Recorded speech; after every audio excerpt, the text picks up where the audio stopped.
Hearing that, Naji realizes Petra was right. The Dawn Guild was starting to move against him. A soldier turns to Nide and asks for an explanation, but the guy clearly doesn't care. He just gets ready and says he's there to teach the kid a lesson, charging toward Nagi again. But this time, Nagi doesn't dodge. The hit lands right in his gut and smashes him into a wall. Nade says this little backpacker thinks he can make trouble for the Dawn Guild. Everyone around here knows what happens to people who try something like that. Naji yells that he's lying, that it's his guild's adventurers who've been trying to kill him. But everyone's just staring him down and he realizes it's no use. Just like Petra warned, the Dawn Guild has serious influence in this city. No one's going to risk going against them to protect some white-rank nobody. As expected, the whispers start. People say they've heard stories like this before about white-rank backpackers who pretend to be weak just to scam and rob others. The guard turns to Nag and says, well, that clears it up. Do what you need to do. Then he looks back at Nagi and asks if he understands the situation he's in now. No one's going to stand with him here. Nagi wants to know why he's going so far with this. It was clearly his guild that was in the wrong. Besides, it's all over. So why is he coming after him now?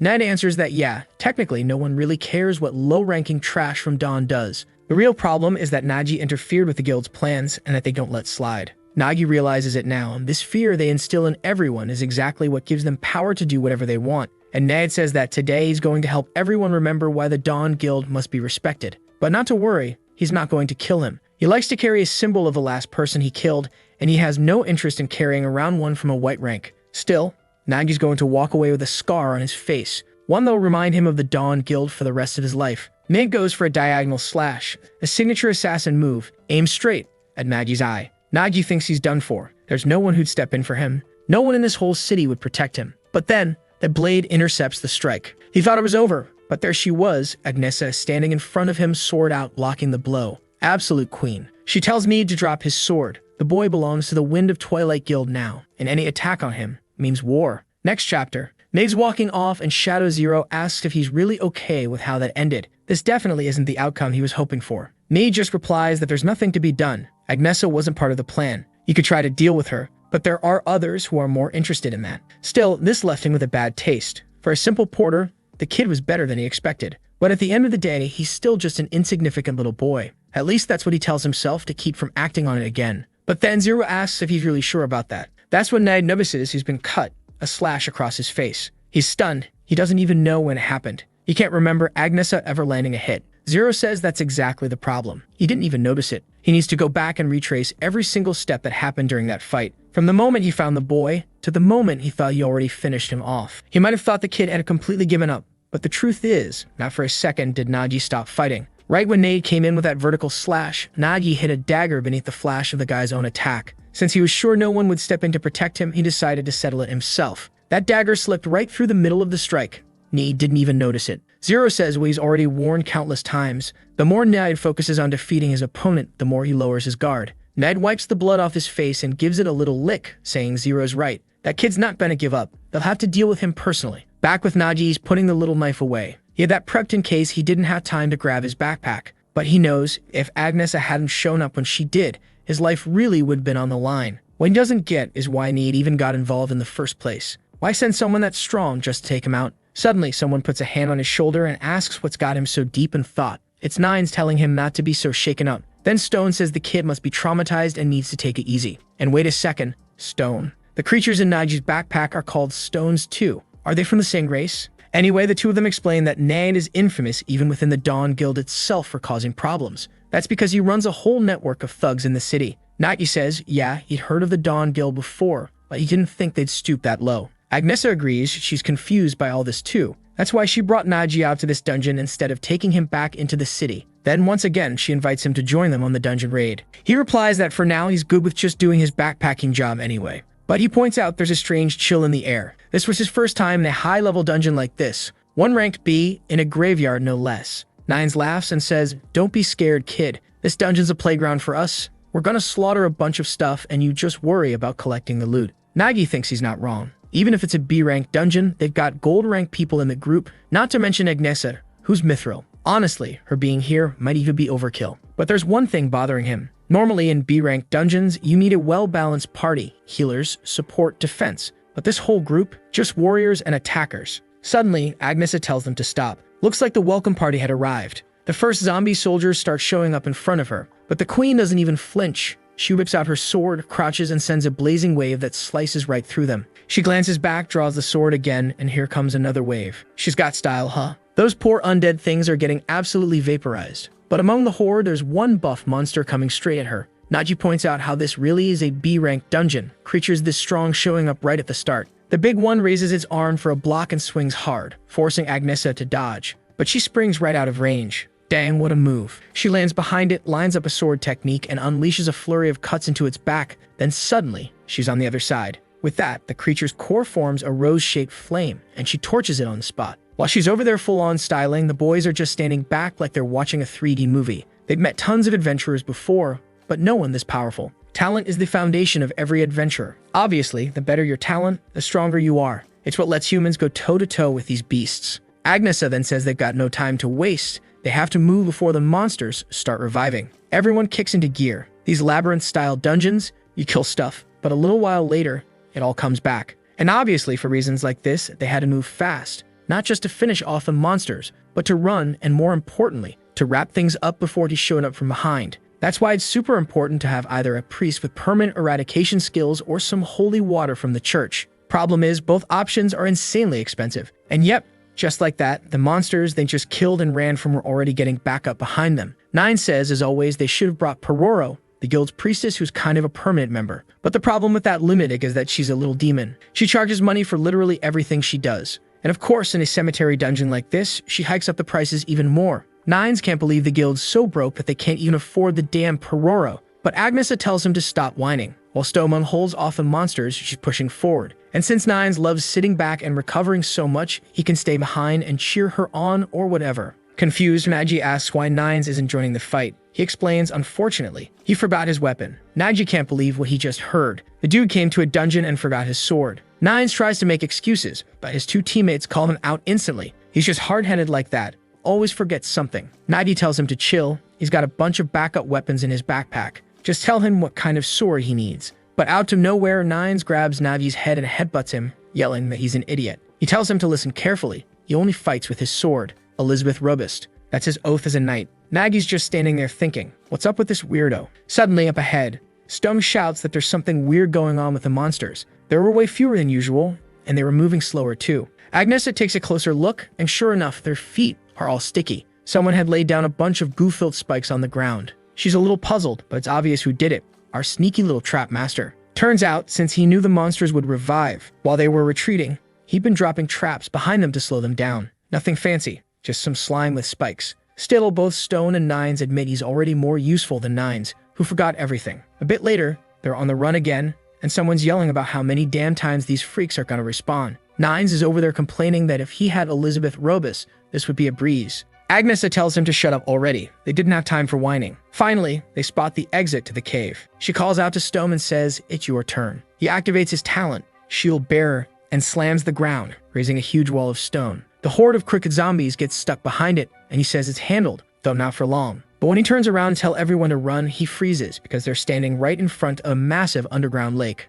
Nines asks, what the hell is this? Why is there a lake in the middle of a dungeon? But Nagi's hyped, at least there's a little boat there. It's better than nothing. Clearly, this was the only way to cross. Nines, though, immediately says this won't work. That little boat isn't gonna hold all their weight, especially not with Stone's armor, which is crazy heavy. Agnesa tells Nines to toss his armor then. You're not even fighting anyway. Nines is stunned, but Naji agrees, tells him to toss it all into the backpack. The guys start ripping their armor off and throwing it in the bag. Agnesa just stands there, watching, and then freezes because wait, did this lunatic seriously strip down to just his underwear? Yup, Nines is now down to his boxers. A short time later, they're on the boat, speeding across the lake, and Nines wants to know what the hell that panic scream from Agnesa was all about. Just as he's about to say something, it's already too late. He's got a black eye and is swearing up and down that from now on, he'll never take his pants off again. Agnesa tells him to shut it and stop being annoying until he gets his weapon back, and he fires back that if he had his oath blade with him, he would have handled all of this on his own. She snaps right back at him to zip it,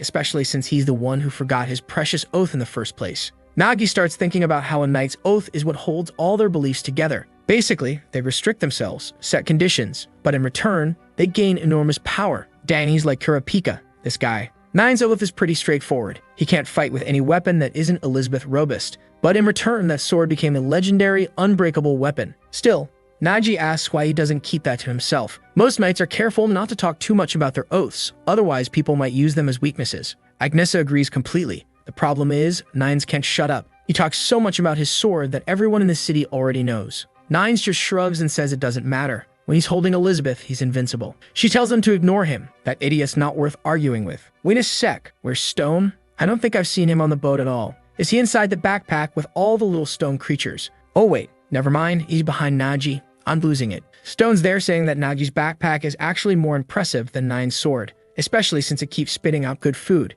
Nines agrees. Agnesa had stopped slaying zombies just to scarf down Toast. So the group's cruising down the river when suddenly, Naji tells them to hold up a second. Something was about to happen. And just like that, their little boat is surrounded by 5 undead creeps paddling toward them. Naji instantly realizes, this boat's a trap. The whole setup is meant to get them drowned. Nines thinks it's ridiculous and asks if Agnesa knew about it and still went along with it. She admits it was kind of inevitable. Of course, they get ambushed on a boat like this. What were they supposed to do? Stay back and do nothing. The problem is, even if she expected a trap, she didn't think they'd be swarmed by this many enemies all at once. Even if she tried to intercept all the boats, they'd drown her before she could finish. Suddenly, a voice from the back says, I've got this. Once again, it's Naji with the damn backpack. He hops out to the back of the boat and tells everyone that if they're fast enough, there's no problem. Agnes is confused. What does he mean that backpack will fix this? He just tells her to hold on. Then, whoosh, he blasts all the air out of the bag, launching the boat forward at high speed. Agnes is wondering if that's some kind of wind magic, but he says calling it magic is giving it too much credit. It's just compressed air that had been stored inside the backpack for ages, and now it's being released all at once. The downside? To refill it, you literally have to leave the backpack open in the wind and wait. The upside, when you need to burst like now, it flies. The zombies are shooting arrows, but they're flying by so fast that every shot misses. Maggie tells everyone to look ahead. They're heading straight toward a barrier blocking the way. The enemies were already waiting up top. Agnesa says it's fine. She'll break through somehow. But Nagi doesn't want anyone else to step in. He says they've already got enough speed. He just needs to add one more thing. Wind and fire have great synergy. Agnesa decides to trust him and activates her sword's attack. Just as she slashes, Naji triggers the wind burst again. Flames combine with a gust and launch forward like a wave of fire straight at the bridge. One poor undead on top doesn't even know what's coming, and the barrier instantly explodes, clearing the path. Agnesa charges through full swag mode. Moments later, someone asks, is everyone okay? That was too close, Agnesa says. Now only one thing remained, the dungeon boss. And that's exactly where he finds himself, right inside the Fortress of Death. As they're walking through it, Nine says, this place has everything lake, cave, castle. For a B-rank dungeon, this one's way harder than usual. Why does our guild always take on these kinds of missions? We could have picked an easy one with a nice reward for once. Agnesa answers that this is what they always do. He already knows that. Stone turns to Nagi and tells him that it might be his first time, but he better get used to it. That guild of theirs, they always go for the dungeons everyone else avoids. Nagi just replies that it's fine. As a porter, it's the adventurers who suffer, so for him, it's pretty chill. Agnesa tells them to focus. Even if it's only a B-rank dungeon, sometimes the boss that shows up is way tougher than expected. At least this one wasn't trying to hide, since they were already face to face with it. The creature on the throne speaks up, calling them fools for stepping foot into his paradise. This time, the boss was a lick. The entire group knows, a monster like that has no business showing up in a B-rank dungeon, and the thing with magical monsters is they're seriously unpredictable. Agnesa had already burned through a lot of energy just to make it this far, since she's been handling most of the fighting on her own.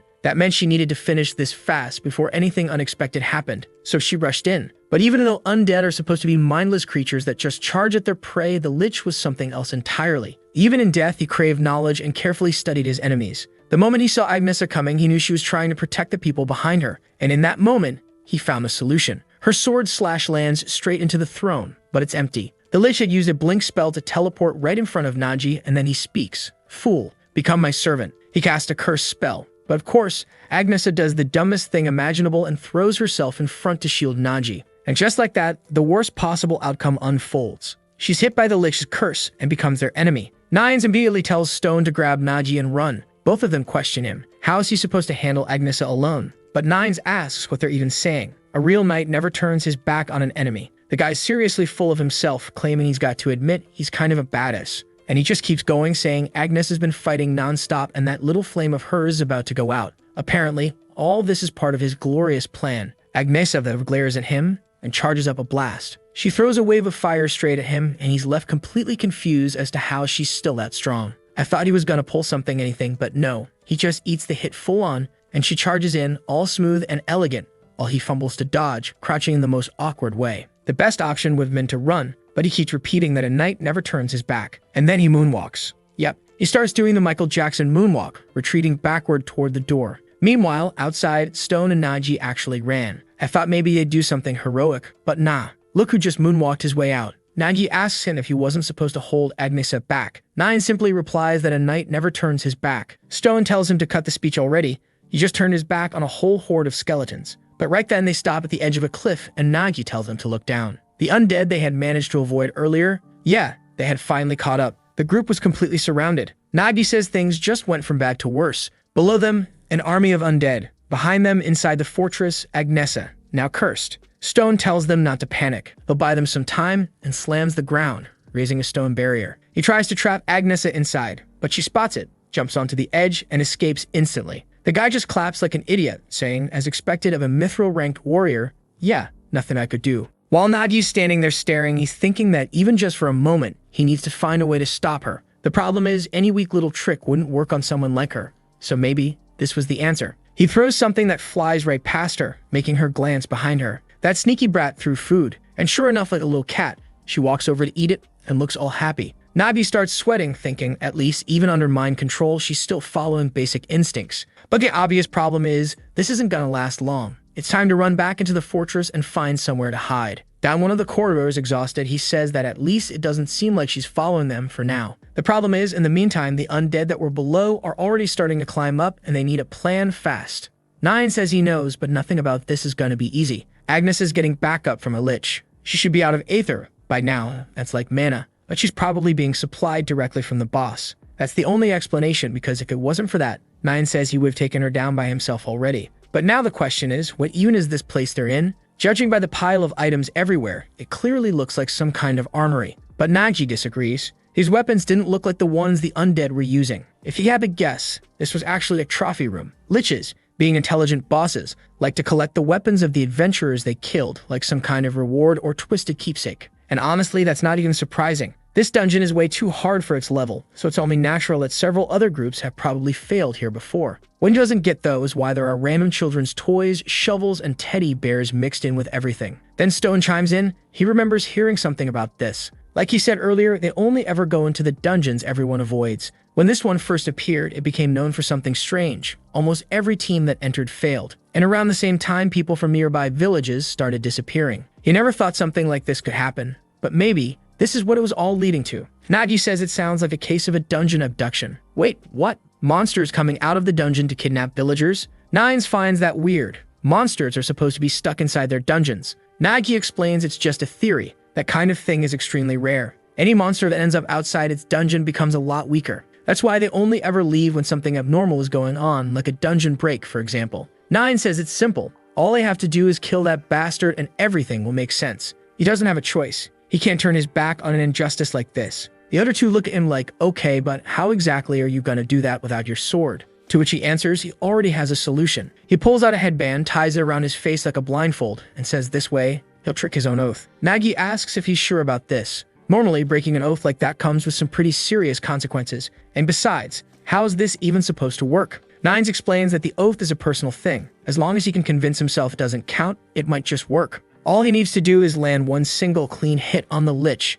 That should be enough to break the mind control over Agnesa. Obviously, Stone has to ask the question everyone's thinking. How the hell are you gonna land a hit if you're blindfolded? Nagi decides to ignore that and just asks if he's really sure. If they could guide him to the boss, would he actually be able to land that blow? But Nine says he's asking the wrong question. It's not about whether they can or not. It's what they have to do. Nagi says, alright then, he'll be his eyes and guide him straight to the boss. Stone's still stressing out, asking how they're gonna pull this off when there's still an entire undead army chasing them from behind. And of course, to land a hit on the lich, they'd first have to get past Agnesa. But the problem is, in front of her is another entire army. The only way through would be if they had an army of their own. Nagi says he's right. They need an army, one that belongs to them. Right in front of the boss, the monsters even make a path as if inviting them in. Then suddenly, one of the little guys runs in screaming, shouting all kinds of nonsense. The lich picks up on it quickly. Those little rats were trying to play. He walks forward, saying to capture all of them, tear off an arm or two if needed. The creatures burst out of the door, running in a panic. Nagi warns the others. They're coming, and tells them to stay behind him. One of the monsters steps on a rope with a mushroom attached. Poof. Another smoke bomb goes off. Gluttony jumps out of the backpack and Nagi tells him to get ready. As long as they followed his lead, he'll handle the aiming. All they had to do was pull the trigger. And obviously, inside the bag is a whole crowd of little stones, all armed with the crossbows they picked up from the trophy room. Gluttony gives the command and the squad fires a full volley of arrows toward the exit. From the mouth of the oversized bag, a hailstorm of arrows blasts out toward all the incoming monsters. Stone staring like, what kind of attack even is this? Meanwhile, Nagi's gripping the backpack tight, saying their job was to charge through and get straight to the boss. Then the scene shifts to the Adventurers Guild. Petra is sitting with a friend beside her who asks what she's been writing so much lately. She's been acting weird ever since coming back from that dungeon. Are you researching something? She asks. Petra says no, she's just got a lot on her mind and is trying to organize her thoughts. Then she asks, is it really necessary to have a combat talent to become an adventurer? Her friend looks at her like she's nuts. What kind of question is that?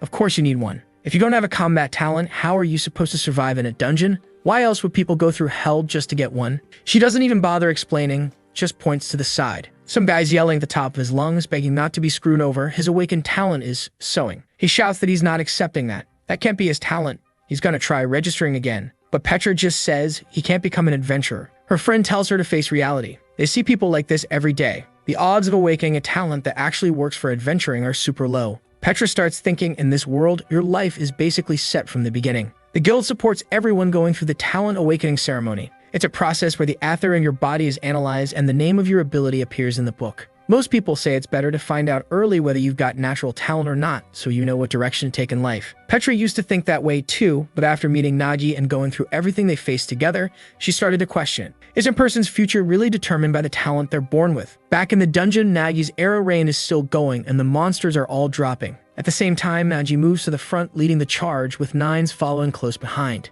They might have managed to delay the creatures, but obviously they're going to get back up soon, so they have to move before this chance slips away. Nines asks if this plan is even legit, and even though they're shouting orders and talking big, he still has no idea what's going on. Stone just tells him to show some respect. Nagi's incredible. Now it makes sense, that whole story about him leading an expedition into a dungeon that was on the verge of a break. Nagi just tells them to stay focused. They were finally reaching the boss room, where things really begin. And man, I thought the horde was cleared out, but nope. They're all still there, lined up like they've been waiting for the grand finale. They glance around the corner and Nagi mutters that yeah, he expected a lot, but not this many. And they have to keep in mind, the Lich still has his blink ability. That's how he dodged Agnes's attack earlier. Nines tells him not to worry that he's going to take out that freak in a single strike, but then the idea yells at the top of his lungs. And now they've got no choice but to move forward with the plan. Obviously, to reach the target, they'd have to get past that wall of undead, but that doesn't mean they needed to fight every single one of them. In fact, they didn't need to fight any of them. Nagi fires an arrow straight at the chandelier. Boom, an explosion, and the entire room goes dark. Undead, by nature, rely far more on scent than on vision to navigate. There's even that old tale about dead walking, where a guy would smear monster scent all over himself to blend in. Wonder which one that is. Anyway, Nagi doesn't have any corpses to use right now, but his backpack's been absorbing the scent of this place for a long time. And now, it starts releasing it. As the odor spreads, they start moving through the troops. Nines asks what's going on, and Nagi just calmly says they're sneaking their way to the Lich. Bit by bit, the group quietly advances, while the Lich grumbles about some cheap trick. You filthy rats actually think something like this would work. He stretches his finger, conjuring a burst of fire that lights up the whole room. But then he looks around. Where are the rats? Stone slams the floor, raising a ramp above the undead army. From there, they approach from the Lich's flank, and Nines is already hyped, saying he can feel it. It's time for the strike. Obvious problem. Agnesa is right there on the left. So our boy chucks a pile of food at her, hoping he's got a few precious seconds to pull this off. Nine says he gets it and leaps in for the attack. The Lich locks eyes with him, saying none of them are leaving this place alive. He raises his arm and launches his spell. You'll be torn apart. But bam, out of nowhere, he gets kicked straight across the room. Both Nines and Nagi freeze. Why did Agnesa ignore the food? And then it hits them. She already ate too much, damn it. That's how she maintains those thunder thighs. Stone's completely lost, doesn't know what to do. Nagi tells him it's not too late. Nines could still try again. But just as Nines lets out a battle cry, a literal goddess appears. She declares that Knight Nines has violated his secret oath and abandoned his honor. As punishment, he shall be judged. Nagi realizes Nines isn't going to be able to do anything now, and the entire undead army is closing in. Stone tells him not to panic. He'll hold them off for now. He punches the ground, raising another giant stone wall. Of course that thing's gonna last, 5 minutes tops. And now, they really need a plan, fast. Once that wall goes down, Stone's out of aether. they'll be drained. Back at the association, Petra's friend is still talking. Like she said, there are adventurers without talents. They're the ones who have an insane desire to become one and push through with enough training to reach the same level of strength. But in the end, the deciding factor is still ether. Only those with combat talents can build it up in their bodies. Low-level monsters, beginner dungeons, those can be handled by someone who took their training seriously. But once you start progressing, once you face real bosses, without ether, there's no way to win. Back in the dungeon, Naji tries the arrow storm trick again, but this time, nothing hits. The shots just drop to the ground. And that right there, that's why not everyone can become an adventurer. Explosions and fire are raging all around, and Nines still hasn't done a damn thing. He says he's going to hold the attacks back and tells them to run while they still can. Our main guy doesn't want to leave, but his friend insists, saying it's his job to make sure everyone else makes it out alive. But the Lich just laughs, saying it's pathetic. Did they really think anyone was walking out of here alive? The guy's forming a full-on black hole in his hand. And yeah, surviving that was not going to be easy. The attack blasts toward Nines, an explosion erupts, and the Lich floats mid-air in the center of the room, mocking them, saying they weren't even worth his entertainment. To him, they were nothing, unworthy of facing him. But maybe, watching former allies kill each other might be amusing. Agnesa launches at Naji, her flames surging along with her. Meanwhile, back at the association, Petra is still reading and researching, still deep in thought about this whole idea of becoming an adventurer without a talent. Her friend shows up again and asks for the second time, why is she so obsessed with this all of a sudden? She already explained that without a talent, you can't become a proper adventurer. Petra says she knows that, but recently, she met someone who made her start to question whether that's really true. Then she asks Rasha. Finally, we get this woman's name, how many times she thinks a porter usually goes into dungeons per year or week. Rasha thinks for a moment and says at most once or twice. Only the really crazy ones go 3 times a week, so maybe they do like 50, 100 a year. Petra says yep, that's the average. But she knows someone, a certain porter, who does around 300 dungeons per year. Bro's working overtime. Rasha's in disbelief. She wants to know if someone like that even exists. To her, that person would have to be completely obsessed with dungeons. Either that, or they're obsessed with money, or maybe it got some deep, endless hatred for monsters. Back with Naji, he just blocked an attack from Agnesa that was aimed right at his head. Her sword isn't called legendary for nothing. It cut straight through his weapon like it was made of butter. He realizes that when standing in front of real power, there's nothing he can do. The gap between him and Agnesa is massive. He blocks another strike. Another weapon gets slashed to pieces. He pulls out a shield.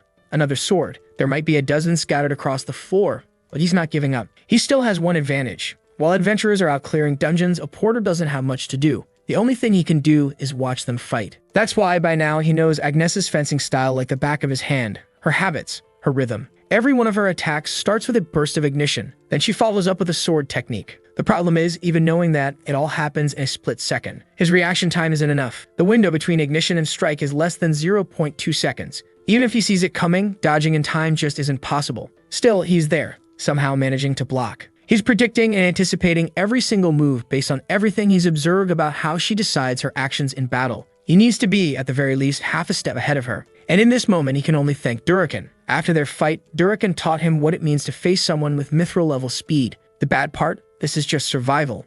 And you don't win fights by only defending. He keeps pushing toward the Lich, telling himself he needs to find a way out of this situation. He has to strike the Lich or Agnesa to break whatever effect is controlling her. Right now, obviously, hitting her is the easier option. He swings an axe from the side, knowing that the moment he tries to land a blow, she's going to slash through it. And that's exactly what happens. Sword, axe, it doesn't matter. That blade of hers cuts through anything. So what about a spear? Something he can throw? Too late. Already sliced in two. Against this kind of magic, something that looks more like a dragon's breath than any sword technique, even at range, his attacks are completely useless. The only option left was to try every option until something worked. So he tells Gluttony to start throwing every weapon out of the backpack. And oh my god, it was a downpour. Nagi grabs the first one, slash, cut in half, grabs a second, shing, another blade shattered. He stumbles back, picks one up off the ground, crack, gone. This dude's spinning, flipping, swinging pickaxes, rolling side to side, pulling every move in the book. But obviously, nothing's working. Every weapon melts against that infernal flame blade like it's made of paper. Still, he knows he doesn't have time to stop thinking. He has to keep going. How the hell is this white rank even tanking all this? No one knows. But he keeps saying, just a little more, while another billion swords get snapped like twigs. Agnes got style, pulling out another flame blade, launching an explosive rose, and Naji barely jumps out of the center just in time. In that moment, he knew. This was it, his limit. Before Agnesa ran out of steam or before her blade broke, his body was going to give out. And sure enough, bam, she lands a clean kick and sends him flying. He screams, crashing across the ground while the lich floats above, laughing. "This is delightful," the monster says. "Most of the hunters who made it this far were garbage. But you're worth something. I want your strength. If you become part of this place, our kingdom will expand. Our empire will rise again in this world." Nagi's just standing there, barely holding it together on the edge of a rug, completely drained. And then he says, "A creature planning to attack the world outside is too dangerous to let live. Every monster in every dungeon has to die." He turns to Gluttony and asks how many weapons are left. Gluttony says, "Just one." Nagi says that's fine. He goes to draw it, but then pauses. Eyes shut, he gently puts it away. It's no use. And right then, in the middle of that desperate moment, Nagi loses consciousness for just a second. And in that state, somewhere between dream and death, he remembers why he became so obsessed with dungeons. The day a dungeon broke and he lost everything. It was then he made the vow he would destroy every last one of them. But that's not something a simple porter could ever do. Some old guy once told him to give up on becoming an adventurer. It was impossible. But then he asked, why did this kid have those eyes? Eyes that didn't belong to someone about to quit. The man raised his finger and said, "No one has ever become an adventurer without a talent. But adventurers exist to kill monsters. And if someone could train hard enough to defeat real adventurers, then wouldn't that person be an adventurer too? Even if he had to train for a lifetime, it would be difficult. But there might be one way. Maybe he could master a single sword technique. If he couldn't learn many than just one move that stood on equal ground with any adventurer. And if he could focus for years and years, maybe, just maybe, one strike would be enough to go head to head." And so Nagi began training. Just one cut, all his strength, all his will. He practiced over and over, but nothing changed. Of course it didn't. He was up against a wall no one could climb. But even so, he never stopped. And maybe that's why, even while unconscious, his body instinctively took the same stance he trained for years. Everything began with him drawing his sword from the bag. He never had a sheath after all, so of course he always drew it from the backpack. The lich grins. "I'm excited to see how this ends. Once you die, you'll receive the gift of immortality and abandon that mortal body." Agnesa charges forward. And in this world, we all know, without a talent, you don't become an adventurer. Without the ability to control ether, you can't cut a monster. But who decided that? Nagi begins to draw the sword, and a simple slash tears through the entire room. Something slices right past Agnesa, heading straight for the lich. The monster watches and doesn't react in time. From his point of view, everything suddenly tilts sideways, because Nagi had sliced straight through him, and now the lich's head was rolling on the ground. The boy has no idea what he just did, but on that day, that one slash also tore apart the line between those who had awakened ether and those who hadn't. And in the years to come, his swordsmanship would be remembered.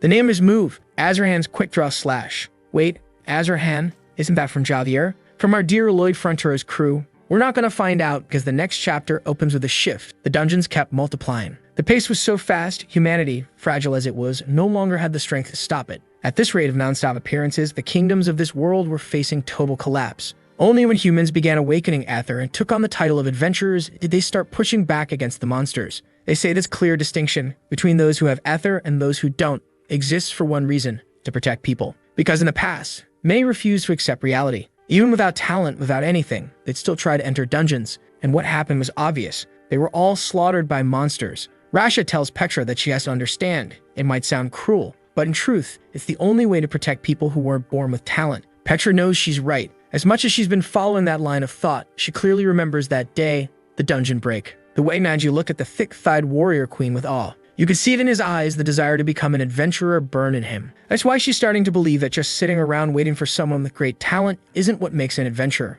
And so, she decides to leave those words behind. In other words, she wrote all this down but isn't doing anything about it. Damn it, Petra. Back in the dungeon after Nagi's slash that ended everything, Agnesa finally wakes up. Even her sword had been destroyed, split right in the middle. She wants to know, how did Nagi pull that off? But he tells her it's not over yet. That creature was starting to rise again. The lich screams, demanding to know how the brat dared to lay a hand on his body. Liches, of course, are undead and notoriously hard to kill. Unlike human mages, they're not easy to put down. They have a phylactery, a vessel of life. Unless it's destroyed, they'll just keep coming back again and again. Nagi's thinking he needs to land one more hit, but obviously his body is done. He drops to his knees. Agnesa, radiant as ever, tells him to rest now. She'll fix the mistake she made. She charges the lich while he screams for her to come at him. And wow, this girl goes full-on acrobat, flipping through the air like she's in some fantasy Olympics. She knew there were two ways to take down a lich. The first, destroy the life vessel directly. The second, keep attacking over and over until the phylactery runs out of fuel. Thankfully, in Agnes's case, her attacks are fire-based,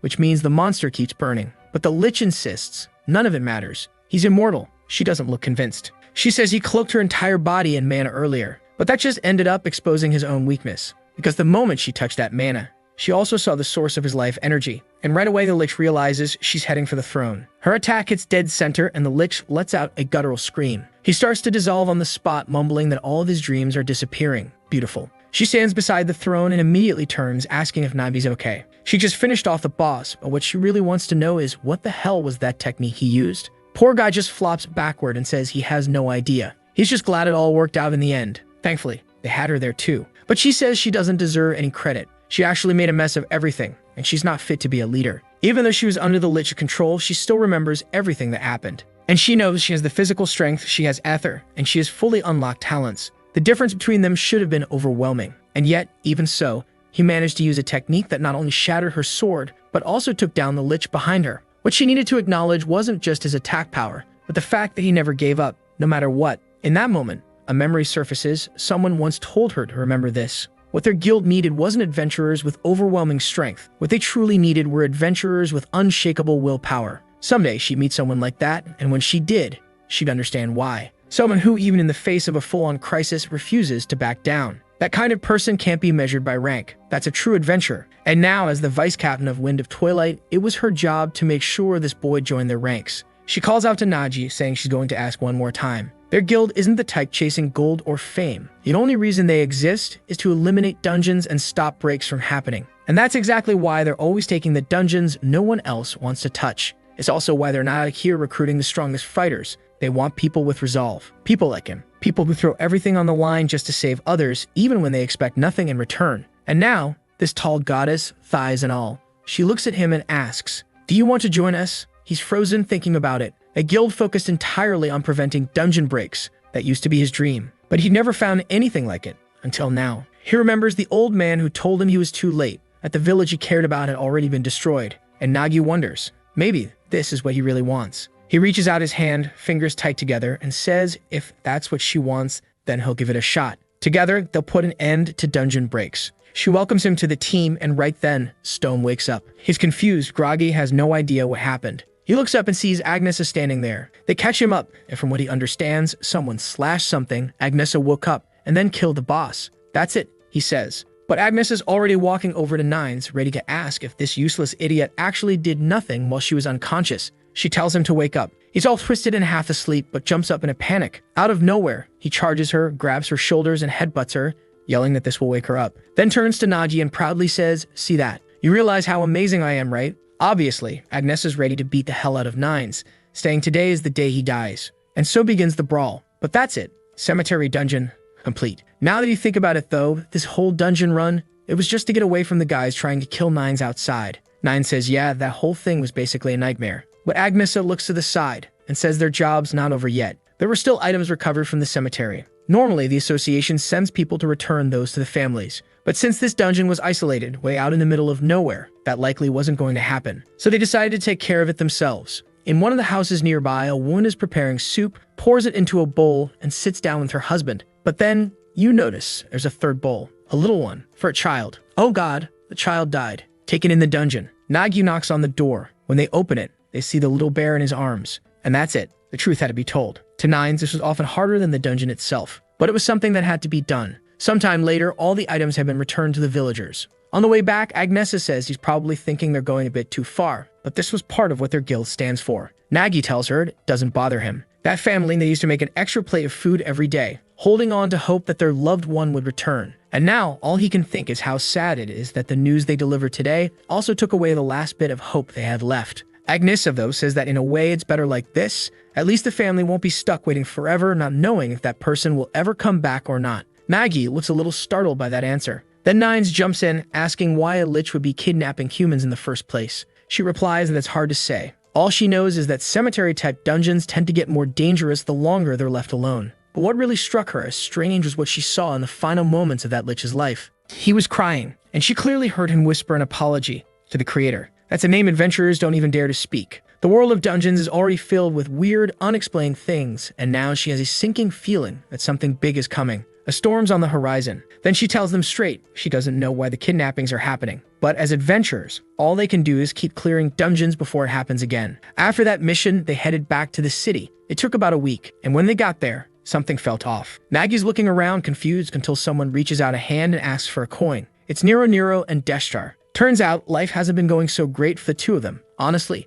I'd almost forgotten about these poor guys. But hey, they're good people. They've been bothering the chubby little one for hours already. That's when she says that from what she's heard, that kid's not even a real hero. So yeah, they were all fooled. She tells them to go bug someone else. Even so, the two of them keep saying they want in, that they're gonna follow him forever. She realizes they're not going to listen no matter what she says. Then it's like she gets an idea to make them give up. So she tells them there's an entrance test. If they were eating, they didn't need to take it. Obviously, the two of them say they're in. So she goes, all right then, and tells them the test is to gather 5,000 gold coins. They gave it their all, did as many quests as they could, but even after putting everything together, they didn't even have 500. How were they ever supposed to join this guild at that rate? That's when, out of nowhere, this yellow-haired guy asks if what they're after is money. If they dream of getting rich fast, all they needed to do was place a bet with him. Opportunities like this didn't come around every day. Good grief, the Gherkin starts roasting them, calling them a pair of weird-looking dummies, and maybe he had a point. That's when they found out that in this life, the fastest way to make money is also the fastest way to lose it all. Of course, they lost every single coin flip and ended up broke, completely bankrupt. Naji asks if they seriously got into gambling and have been starving for days.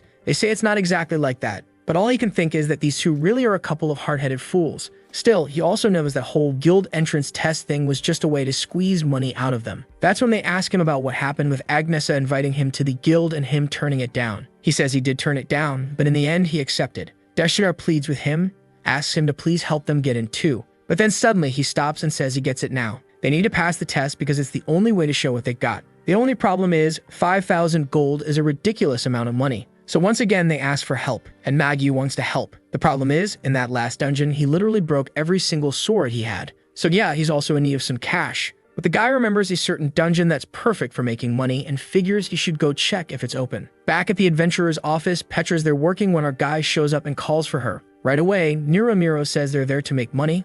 They really need it. Then our guy says he's planning to take those two crazies into a dungeon and wants to see which ones are available. Petra's about to say something about how even he can't just pick any dungeon he wants, when suddenly she lights up and says he must be thinking of that dungeon. Scene cuts to one of those miner carts flying down the tracks, and the two of them are speeding through the cave. Deshtar wants to know why in the last dungeon they were going upward, but in this one, they're just going deeper and deeper. Naji tells him not to worry, they're almost there. And of course, they're using the old backpack technique. Not long after, they reach the lower levels. Everyone's confused because there aren't any monsters around. Naji explains that's because this dungeon was cleared out a long time ago. This is what's known as a mining dungeon, a place rich in minerals and obviously perfect for earning cash. These kinds of dungeons don't disappear even after they've been finished. And because of that, people can still take missions to come here with a pickaxe and gather whatever ores they can find. Naturally, since it's so good, the upper areas usually get picked clean real fast. But it's a different story when you head to the deepest levels. Then he tells them to take a look. Man, there were ores everywhere. Normally, nobody even goes down that far because it takes forever to get there. But since they used the backpack trick, they got there in no time. And not just that, it's tough hauling all that ore back up, unless once again you got that backpack.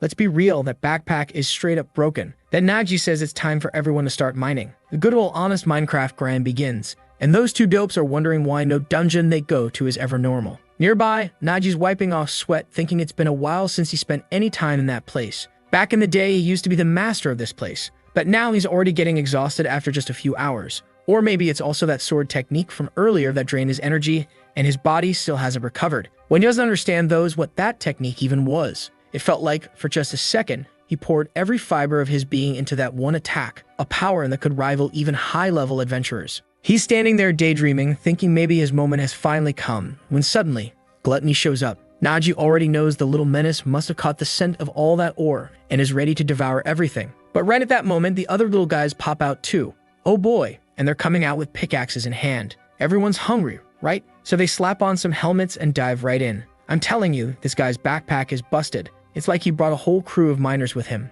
Nagi's amazed. They've even lined up and are tossing everything into the backpack. Of course, 10% of whatever they gather is going to get eaten, but who cares? It's totally worth it in the end. Then he calls out for Nero and Deshtar. But right then, he makes a critical mistake. There's one phrase you should never say in a dungeon. One of the scrawny little guys says, "There's no monsters around, it's so peaceful." and sure enough the next second, they get smacked around by monsters. Deshitar standing there smiling, saying that at this pace, they'll spend a few weeks in here and clear the whole place. Might as well bust the whole dungeon wide open and haul everything out in one go. Regular adventurers wouldn't stand a chance, but he's no ordinary guy. Man, the dude slams his thumb down and sets off an explosion. I thought he was going to summon his golems to farm, but no. He says it's a brilliant idea and Nero congratulates him, saying it really will speed things up. But then the wall behind them starts to crack. Huh, what's going on? His whole face turns red, and right out of that wall, a stone golem appears. Honestly, I was hoping for a fire golem. Why not spice things up? It looks scary at first, but now that it's stomped onto the ground, it's kinda cute, or maybe not, because now it's chasing them,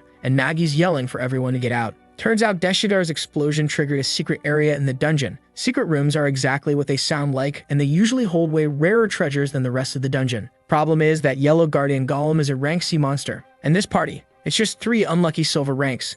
They don't stand a chance. To make things worse, the escape route they were heading for is now blocked. The guy's explosion messed up the whole place, and the idiot's standing there thinking that was a compliment. Unbelievable. That's when Gluttony pops out of the backpack and says he and the boys will handle it. Starts hacking away with a pickaxe to open a path. Nagi thanks him, but now they've got a bigger issue. That monster. Deshitar steps up, saying to get out of the way. He's the one who woke it up, so he'll take care of it. But the protagonist warns him that it's way too risky. They're in a deep underground dungeon, and if a chain explosion goes off, they could all end up buried alive. Realizing he can't even use his golems here, Deshitar figures out he's basically just another guy in the party now and quietly plops down in a corner. Nero, on the other hand, says her moment has finally come. She's been waiting for this. And just like that, she charges forward, full of confidence, saying she's going to take care of it. Nagi tells her to be careful. Fighter types and golems don't mix well. Obviously, the Limitic goes in with a flying kick, but doesn't do a damn thing except hurt her own foot. Right after that, the boss starts chasing Deshitar again while Nagi asks what kind of ability Nero even has. She says she's got athleticism and flexibility, which isn't really a special ability at all. The poor girl tells him not to bully her just because she doesn't have any real talent. Nagi's starting to realize that these two really don't have anything useful. For an adventurer to make the most of their potential, they need some kind of special skill. Still, being the nice guy he is, he tells her it's fine. Her physical stats were already reaching the level of real power. But deep down, he knows the fight is on him now. He's going to have to use the only weapon he's got left, a relic he got back in the cemetery dungeon. Wait a second, now that I think about it, we never even found out what kind of treasure he got. Stone wanted to sell it off right away, saying it was worth a fortune. And Nines asked for it too, said he liked the design. But of course, Agnesa shut both of them down. Anyone who didn't help out wasn't getting a single thing. Took it for herself, sneaky as ever. Oh, but then she gave it a little polish and said it belonged to Nagi. All shiny and beautiful, she told him it was his now, especially after he went through dozens of swords. This blade, it's number 444, a rare rank sword called the Blade of the Dead. We're talking next level gear, way beyond anything you'd buy in a shop. The only issue is that to activate its technique, he needs extreme focus and time. So he tells the two of them to buy him some time and steps forward, saying he's going to handle this. Nero rushes in, and man, I swear the artist got something going on with thighs. This girl's about to burst out of the page. The giant golem swings down from above, but she uses her flexibility to land right on its hand. Total Leve Ackerman style, she's running up the arm like it's nothing. But she's got to jump back down, dodge again. Meanwhile, Nagi's deep into his ritual, slowly drawing the blade while she keeps dodging. The golem's starting to lose its mind, and she just says that if she can't even pull this off, she has no right to call herself an adventurer. Deshitar, though, realizes she's starting to lose it, saying what she always did during training. He yells at Nagi to do something already. Our guy's starting to draw the sword, but I've got this bad feeling it's gonna fail. Nero's ducking and weaving, thinking back on how she's never had any special ability. On top of that, she was always humiliated for being from the Beastkin race. But even so, she's determined to become a great adventurer. She keeps sprinting and dodging, and Nagi's beginning to awaken the aura in his sword. He can feel the same energy from before building up again. Deshitar yells at Nero to look behind her. Something's coming. Just as the golem swings at her, she glances back. Nagi goes for the slash, but she takes a hit and goes flying. Still, our guy tries to pull off the fast draw. Did it work? The blade slices into the golem, rips through, and then boom, a massive explosion. Deshitar's standing there stunned, saying what the captain just did was incredible. He wonders if the monster's really dead. Honestly, I'd love to know too, but that's where the chapter ends. Damn it, on to the next. It opens with a chubby girl saying that one tries hard, sure, but in the end, she's still useless. Must have been rough having to train with her. She was probably the only one there who didn't have a single special ability. That's why she was always stuck running errands for everyone. Man, she even got mocked just for being a black-eared cat girl. Like seriously, black cat prejudice? Back in the fight, she's lying there all beat up, and Deshitar asks if she's okay. But all she wants to know is if the captain actually took down the golem. Nagi says no. At the last second, he lost focus. Yeah, he managed to activate the ability, but the slash came out all crooked. Deshitar starts arguing with Nero, saying it was her fault, that she got thrown and ended up in his line of sight. The poor girl's already not that confident, so of course, she's in tears. But Nagi steps in and says it wasn't her fault. It's just that the technique he used is still incomplete.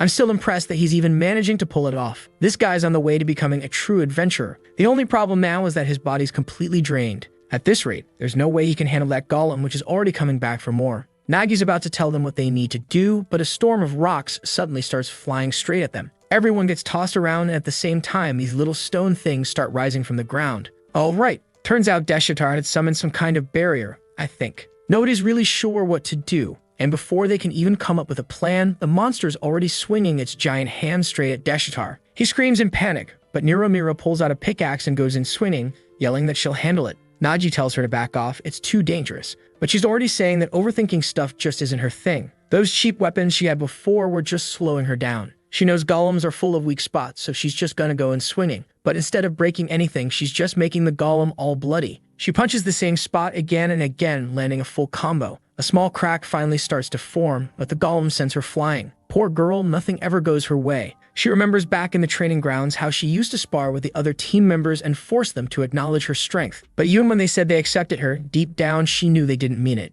That's why she trained like crazy. Lindo's drills, Satama's sprint workouts, Rock Lee's kicks. She went through all of them. Deshitar, reckless as he is, was able to summon those explosive creatures. And the captain? He sliced half the golem in one clean strike. In the end, she felt like the only failure in the group. If she couldn't do anything, how was she ever supposed to stand beside them as an equal? The golem goes in for another hit, and Deshitar tells her to move. But she just says she's going to prove herself. Then something happens, some kind of explosion, and both of them freeze in confusion. What just happened was something Naji's seen countless times during his days as a porter. Something that only happens to adventurers. It's the moment of awakening. A glow surrounds the girl, and suddenly, she finds herself walking across a lake. She's confused. It feels like just a second ago, she was in the middle of a fight. Then someone ahead calls out to her, telling her to follow the path of battle. Standing before her is the monument of the martial artist Gladiator Galatas, who tells her she's being blessed with martial strength to slay monsters and protect this world. Back in the dungeon, Nero clenches her fists and activates her special ability, the shockwave talent of the martial artist. Her punch lands square on the golem's massive arm, and it looks like the whole thing shatters all the way to the shoulder.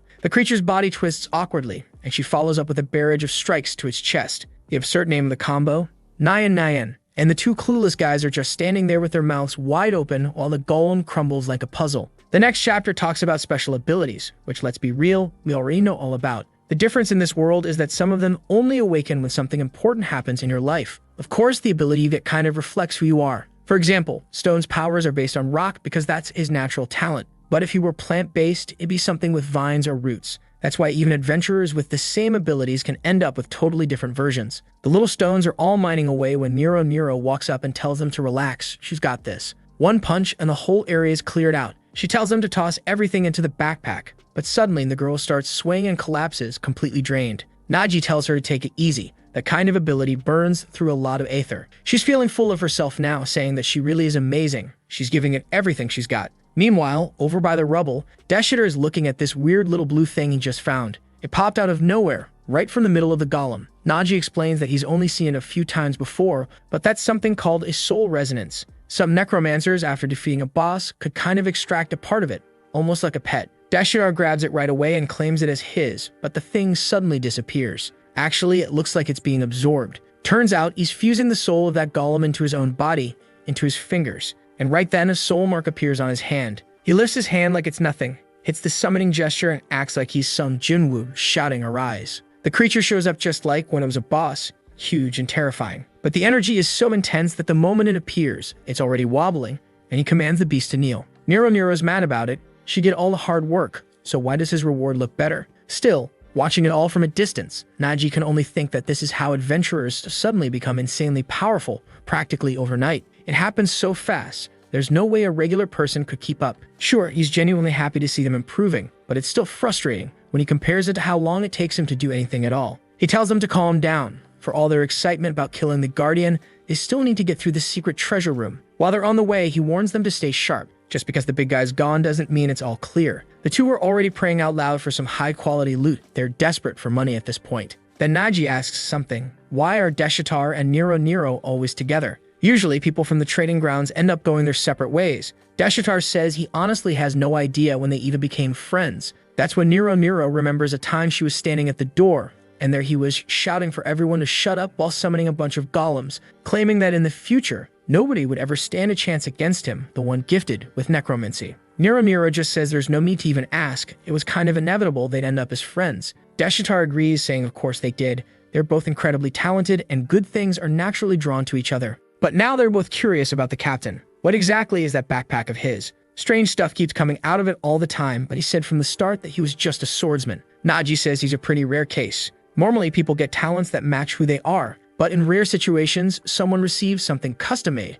tied to a specific piece of equipment. That backpack of his is one of those rare cases. And yeah, most of the time, the stuff people get isn't even all that useful. Nero says she wants to take a peek inside to see what it's like. He says he doesn't mind, but when she touches it, she can't even reach through. It's like there's nothing there at all. Then he reaches in and pulls out 2 lollipops, and it's kind of like magic, only works for him. The two of them immediately say that this is the perfect skill to make a fortune. Though of course it's not exactly ideal for clearing dungeons. Naji tells them not to underestimate it. He's already used it to launch several businesses. The guys run a restaurant, work as a delivery guy, and more. But in the end, he's not doing all this to get rich. What he really wants is to help other adventurers take down at least one more dungeon. And for him, that's enough. Finally, they reach the reward chamber, where there are 3 little golem statues holding out their hands. Naji knows these are what's called trade statues. If you give them something they're looking for, they'll give you a reward in return. But they don't need to worry. These ones never ask for anything valuable or expensive. All you have to do is observe. The first one, for example, looks like a farmer. For one of these, all you have to do is offer something simple, like say a potato.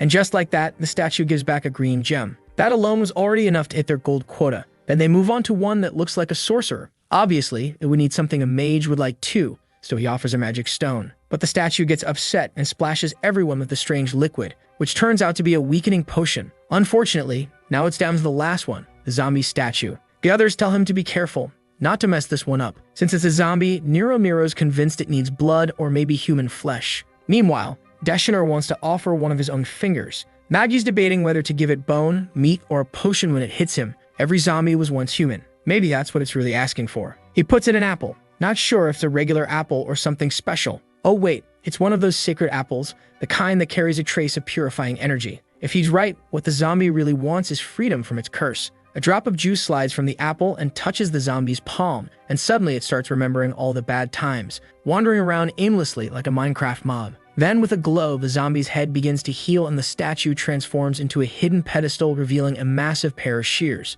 The treasure chests slowly open, and right away, Naji realizes what's inside is a relic. But before we even find out what it is, the scene jumps back to the guild, where they're handing in the money. Of course, Nero and Deshitar are feeling like hotshots now, saying they're officially part of the guild. At first, they thought the guild lady was trying to scam them, but now they get it. She wanted them to grow through the challenge. She says, yes, of course. That was totally the plan, while you're sitting there wondering what's up with those 2 idiots. But she doesn't care, she's gonna blow all that money on a shopping spree anyway. Sometime later, they're arriving at the Adventurers Guild headquarters, strutting in like they own the place. Petra sees the emblems on their chests and congratulates them for officially joining the guild. And those 2 immediately start boasting, saying the guild clearly has an eye for true talent. Nero's already going off about everything she did. Blah, blah, blah, and Petra just replies with, impressive. That's when Naji walks in and says he needs someone to examine an artifact, an unidentified martial arts relic. Petra congratulates him, while Deshitar immediately suggests they sell it. But Nero cuts him off, saying no way. That was their first relic from their first dungeon together. When they first opened the chest, Deshitar was in shock, asking what a relic even was.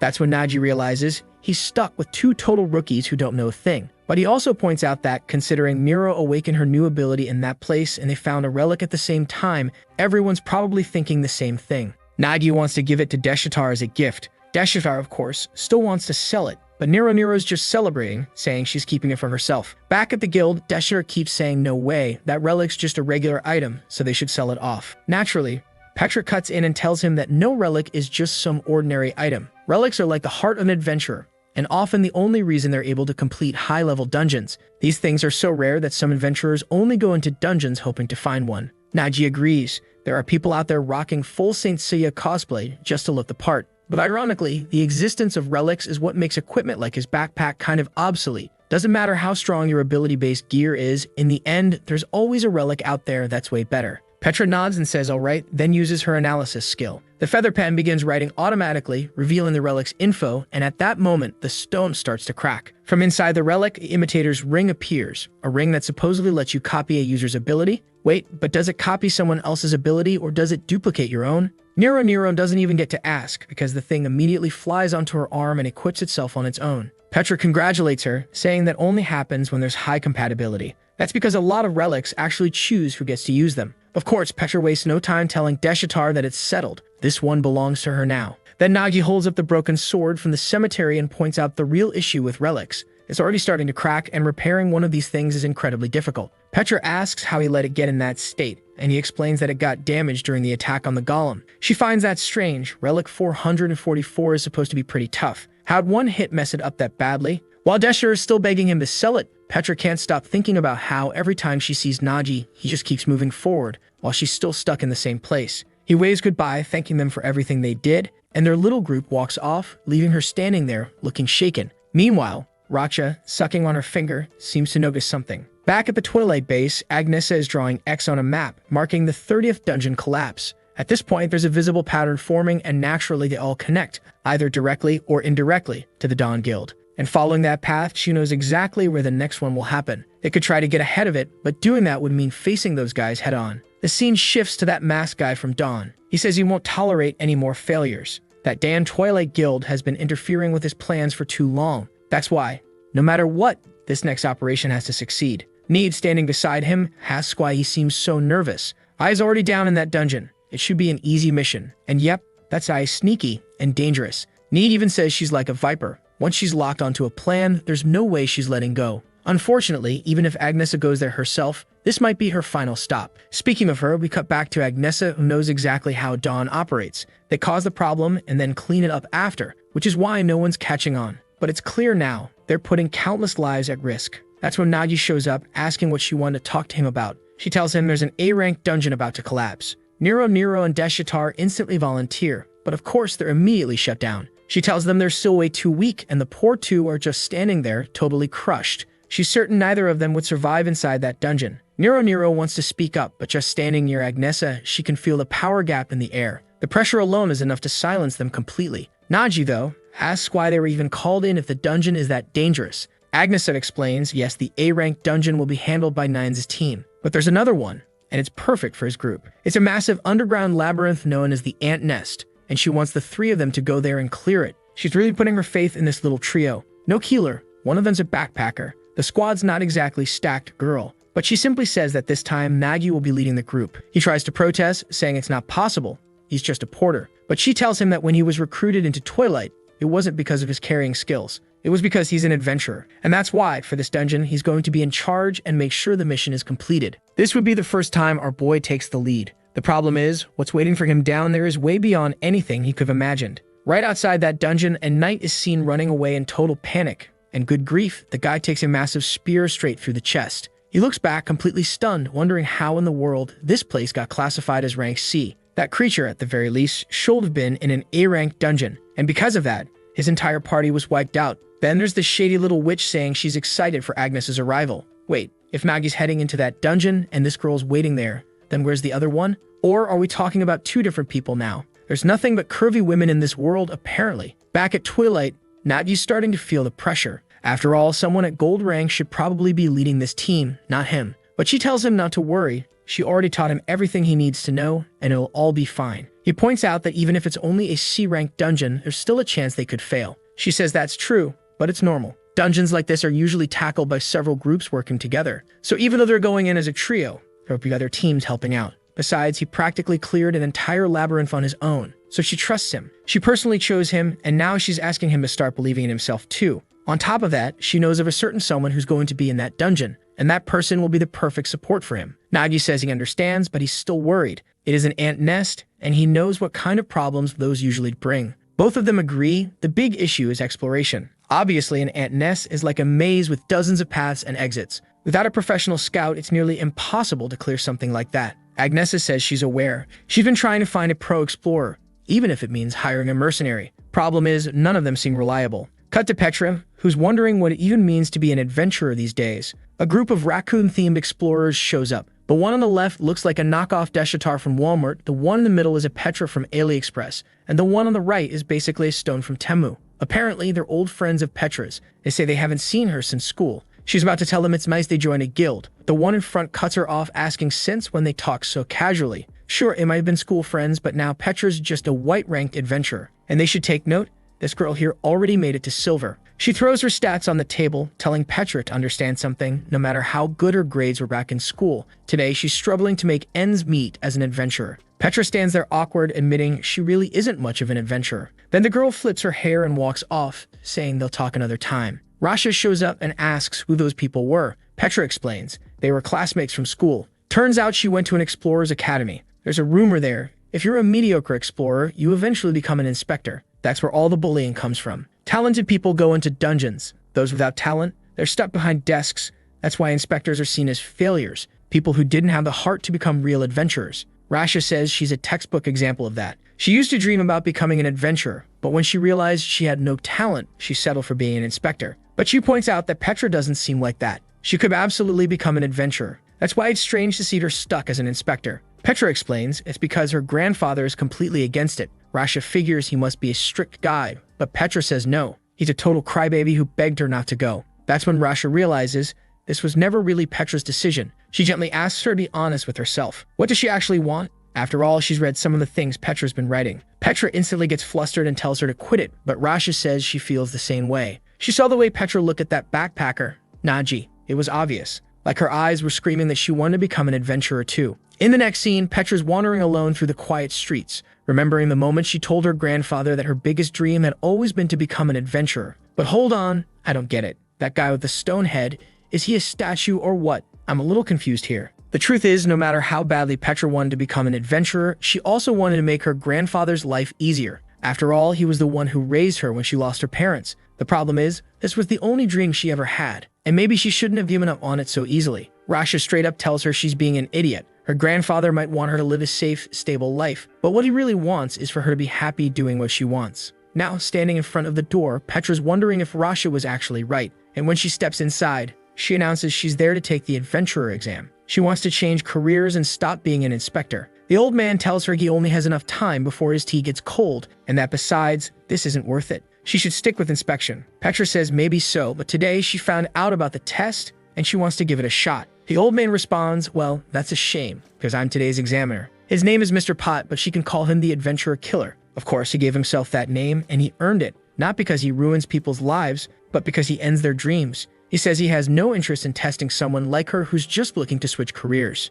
She should know that success in a situation like this is less than 5%. Maybe she thinks she's improved, grown stronger with time, but all she's going to find is disappointment, because the analysis machine is absolute. If she didn't have talent before, she doesn't have it now. Nothing's changed. He tells her to just place her hand on it and get it over with. In his head, he's already thinking how sad it is seeing yet another girl put her hand there and walk away crushed, because once again the machine's verdict won't change. But Petra can't help but wonder if this is really the right thing to do. She knows she's going against her grandfather's wishes, but her heart didn't change just because she wanted to become an adventurer. This isn't even her only dream. She remembers something she once asked Nagi. Why did he keep risking his life in dungeons working as a porter? And he replied like it was nothing, because someone had to do it. It sounded so casual, so detached. But she understood exactly what he meant. Entering a dungeon without the protection of Aether was like stepping into fire. And yet, he still chose to make a difference. She felt ashamed of doing nothing when she had natural talent. At that moment, there's a knock at the door. Outside, Rasha's waiting. She says it's kind of ironic. Petra went in and took the test again. And she wasn't even in there for 30 minutes, so obviously the result is what you expect. But then she notices something in Petra's hand, a little golden badge. Petra walks past her without saying a word, while Rasha just mutters that it's a shame. Petra really was a great coworker. Back to our guide, Nagi's talking to Agnesa, saying it's hard to find adventurers like that, and even harder for something like this ant nest mission. It's insanely dangerous. Agnesa says she knows. The problem is its schedule for tomorrow morning. There's no more time. Nagi says, well, we're screwed now. Like a scout's gonna just fall from the sky, and then knock knock, someone's at the door. Wait, change outfits? What the Petra just walked in like she's ready to take on the world. Girl came prepared. Both of them are staring, thinking whatever wish was just made, it worked. She's radiating confidence. We cut to that other group of explorers and they're freaking out, saying this has to be some mistake. How did that white-ranked girl suddenly jump to gold? The red-haired one agrees she's never heard of something like that before. The guy with the mustache says he doesn't know either, but apparently her talent was so intense it broke the machine. The butler steps forward and swears on his entire reputation that the result was valid. She earned it. Not long after, as he reheats his tea, the old man says it's been ages since he felt this way. Finding a rare gem like her out of nowhere, that's something truly insane. Suddenly, the red-haired girl shows up again saying they've got a problem. Turns out that Petra, yeah, the same one who showed up yesterday and took the gold rank test, is actually the granddaughter of a certain someone. When the guy hears the name, he straight up drops his tea and says they're screwed. Meanwhile, the team is getting ready to head into the dungeon, and honestly, I'm still not used to this version of Petra 2.0. Naji asks if she's still bothered by what she said earlier, but she just replies that she doesn't even remember what she said. We see Agnes telling Petra that she knows there's nothing wrong with her, but if she really wants to join the guild, there's one thing she needs to ask. What are her goals as an adventurer? If she came face to face with a monster that couldn't be beaten, what would she do? Fight or flee? Before answering, Petra remembers what Naji once said about situations like that. And then she responds, in a case like that, you just play dirty, load up on armor, and use every cheap trick in the book. Agnes stares at her, kind of disappointed. Then she turns to Nagi and asks what he'd do. He stands there really thinking it over. He's already faced off against unbeatable enemies like the Lich and Agnes herself. So he says it doesn't matter who the opponent is, you have to have the will to charge in and defeat them, no matter what.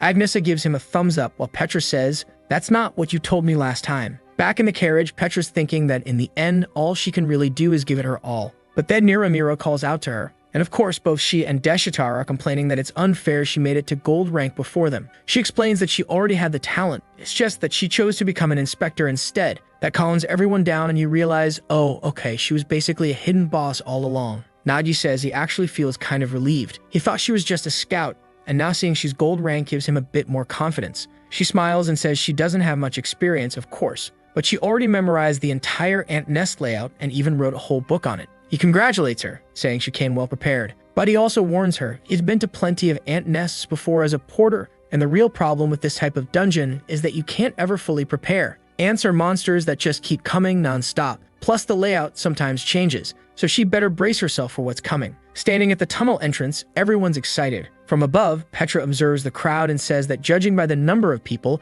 it really is a C rank. Nanji agrees but reminds her, this is a raid dungeon. It's made for multiple teams to work together. And not only that, but this particular nest is bigger than what he's used to seeing. That's when someone asks who they are. A guy behind Naji steps forward and introduces himself as the raid leader and a member of the No Answers Guild. His name's Gerald, gold rank, and he's clearly a weirdo. He locks eyes on the most obvious thing about Petra, her shiny golden pendant. Then he says, you must be the captain. She shakes her head and points to Naji, saying, nope, it's this guy here, the porter. Gerald notices Nagi's white rank badge and bursts out laughing, acting all creepy and drooling. While he's dying of laughter, Nagi's teammates would think he's some kind of caged beast, which, let's be honest, he kind of is, just not for the reason they think. They're watching him laugh like he's insane. Petra's not letting that slide. She steps forward and tells Gerald it's pathetic to judge someone based on a badge alone. And man, even his nose looks weird. With that strange tongue of his, Gerald says he's got a suggestion. Of course, he offers for Petra to ditch her team and join his, especially since their current scout is just a bronze-ranked guy crying in the corner. Naturally, she turns him down flat,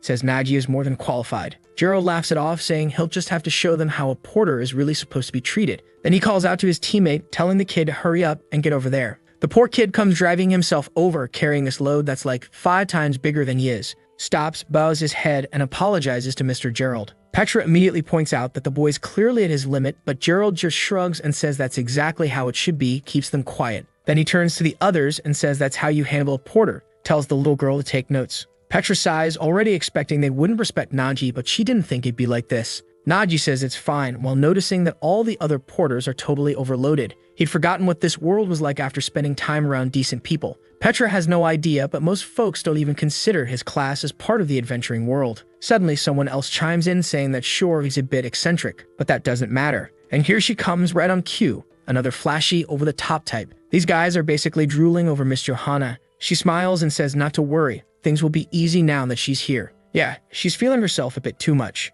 She's a bronze-ranked priestess acting like a legendary heroine. Naturally, all the fools around her are falling all over themselves for her. Gee, wonder why. She turns to Nadia and says he should be grateful she's there or else their team would have already failed. Then she throws in a little pose and tells him to hurry up. She's sure this is going to be a delicious little adventure. Right, you already know this is going to be a disaster. And on her shoulder, a little snake. Yeah, clearly the one who's going to screw everything up. Naji immediately notices the thing on her back. He feels something off and Petra asks what's wrong. He says it's nothing, just a bad feeling. For now, they'll stick with the group like they were told. And so begins the descent into the ant nest, completely different from other dungeons. Adventurers have a nickname for it, the Mouth of Hell. It's the kind of dungeon where the monsters just keep coming non-stop. When they meet up with the main raid group for a second, Nagi thinks maybe they got lucky. With his team being inexperienced, it'd be tough to handle alone. But not even 30 minutes in and he's already realized these guys are exactly the kind of adventurers you only hear about in stories, for the wrong reasons. His teammates ask what he means.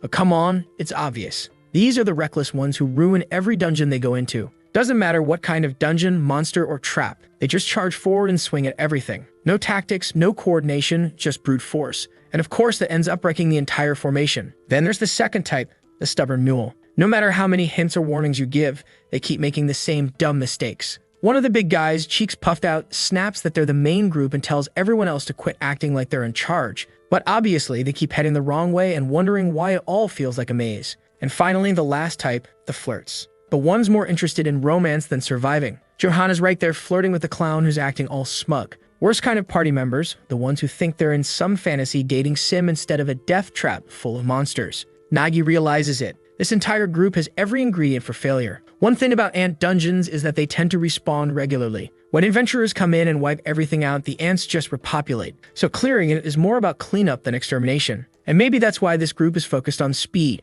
just rushing through everything instead of taking their time. The problem? The faster they move, the more the porters are getting left behind, totally exhausted. If the porters die, these guys are going to have to start hauling their own gear, and they'll be way less effective. But they don't care. Maggie asks one of them if they want help, but the guy waves it off, says he's used to it, so don't worry about him. Still, Nagi offers to store their bags inside his, but they refuse. This is their job, and they're not giving it up, no matter how hard it gets. The problem for our boy right now is that he's more worried about these so-called adventurers who are clearly about to ruin everything. Suddenly, one of them stops and yells, asking what the hell everyone's doing. He screams at the others to move their useless selves already. Petra steps up and tells him that's not how you clear a dungeon. The porters are exhausted, but he just scoffs and says porters are a disgrace to real adventurers. She was starting to feel some sympathy, since her own leader used to be one too. That's when the guy pulls out a pouch of money and says he's going to prove just how worthless those guys are. He tosses 10 coins onto the ground and says whoever brings them back first gets to keep it. Petra tries to warn them about the risk, but the poor porters all bolt toward the coins,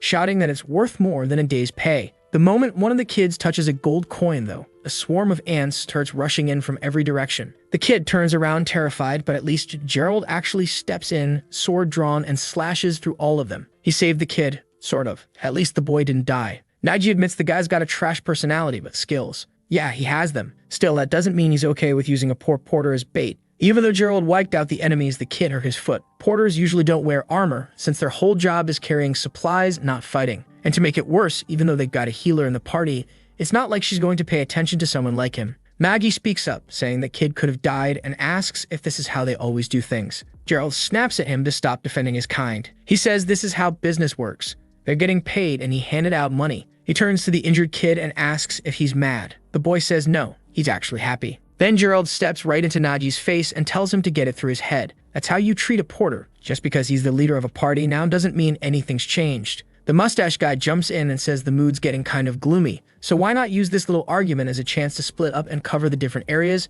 They've got 3 zones ahead. Why not let Nagi's group handle one while they take care of the rest? Nagi thinks maybe that's not such a bad idea. The problem is people like this rarely let you leave without strings attached. Still, anything's better than staying around them, so they sort of agree to it. Cut to Zone 1. They're rappelling down a rope. When they reach the bottom, it's a massive open chamber. This was it, the real nest. Up until now, everything had just been tunnels. Meanwhile, back with the others, they're all laughing, saying that gold-ranked idiot doesn't even know the area should be avoided. All they have to do is wait until those chumps attract the monster's attention, and their own dungeon path will be a breeze. They have no idea they just sent the group straight into the death whirlpool. And yeah, looks like Petra didn't know either. Or maybe she just realized it now. She shouts that there's a monster swarm coming. She thinks it's coming from below, but nope, the creatures are descending from above. Nagi's standing there thinking he still doesn't understand why Agnesa made him captain. A porter like him was nothing but a joke, but if this role was given to him, he's going to live up to it. He tells everyone get ready for battle. He charges in first and orders Nero and Deshitar to cover the flanks. The first attack comes in. He already knows the amp's strength lies in those quick stabbing legs, but he's used to Agnes's speed. This is nothing. He dodges the first blows and circles behind one of them, stabbing it right in the gut. Being a porter, he's seen the weak points of countless monsters. After all, once the adventurers do the killing, it's the porter who has to go examine the body, and over time, you learn where each monster's weak spots are. He lands the first clean slash dead center, and immediately charges toward the next two. He also knew about how ants communicated using pheromones. That's why he threw in some stinky mushrooms to mess up their scent trails and throw off their coordination. Nero compliments him, saying the captain's really on point, but now it's her turn. She charges in with her Nangan punch and sends 4 of them flying. That's when we finally see how that copycat ability works. When she uses her skill, the creature mirrors it right after. Deshitar says he's not getting left behind either and charges forward with a swarm of golems. Up on top of the creatures, Knife can't help thinking how much easier life is for those who use Aether. There's no need for analysis or hesitation. Even so, he tells everyone to be careful and not to waste too much energy. Then suddenly, the ground starts shaking and he wonders what kind of tremor that is. He tells Petra to use her ability and figure out where it's coming from. Poor thing's frozen in place trying to focus, mumbling stuff about what she learned back in school. But the moment she sees an ant charging straight at them, she panics, starts crying, and bolts. Nagi realizes that in the end, she really is inexperienced. The fight's turning into chaos. Normally, it's the explorer who's supposed to call out monster positions. Now their firepower is stuck all the way on the other side. Nero's trying to recharge her Aether, and Deshitar is out of fingers to summon anything. While blocking an attack, all Nagi can think is that he's supposed to be the captain here, but he's barely managing to hold this battlefield together. Being on the front line is a whole different story compared to hanging back and watching with a backpack on. And for all the criticism he threw at those 3 saboteurs, the truth is, there's nothing worse in a dungeon than having a weak party. In the end, those guys weren't the burden. They were. But then suddenly, someone behind them yells for everyone to get down, unless they've got a death wish. The guy whips out a fishing rod and unleashes a lightning slash that cuts through everything in sight. Wait, what?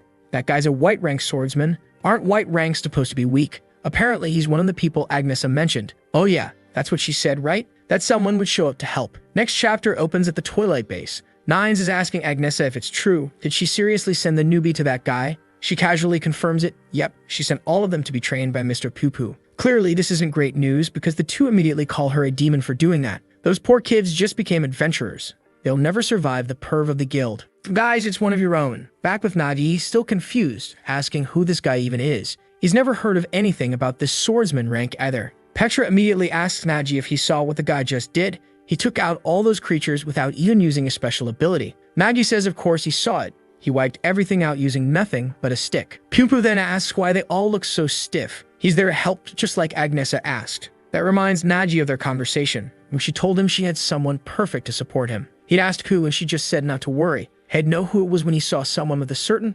personality. Nagi asks if he's the guy with the personal issues, to which Poo-Poo responds that Agnes is being pretty harsh with that description. Deshitar and Nira then comment that he looks kind of familiar. Oh, that's right. He's the guy who robbed them in the street. That jerk with the yellow bear head even says he has a pretty generic face. Might have been someone else. Then tells them to let all that go. He's here to help the rookies like Agnesa requested. Still, he's clearly unimpressed, saying the new recruits from Twilight Guild are total garbage. Nagi tries to calm him down, but Poo-Poo just keeps going, says even if their firepower wasn't terrible, they burned through all their Aether before even finishing off a bunch of weaklings. Now they're just dead weight. It was painful to see just how amateurish and all over the place they were. They didn't even realize they were heading straight into the death spiral, a bizarre phenomenon where the ants just keep walking in a loop, one after the other, non-stop. It happens because of the pheromones they release. One ant takes the wrong turn, the pheromone trails cross, and suddenly they're trapped in a never-ending circle. They literally walk like that until they drop dead from exhaustion. Now, Nagi's sure, those guys from earlier knew all about this.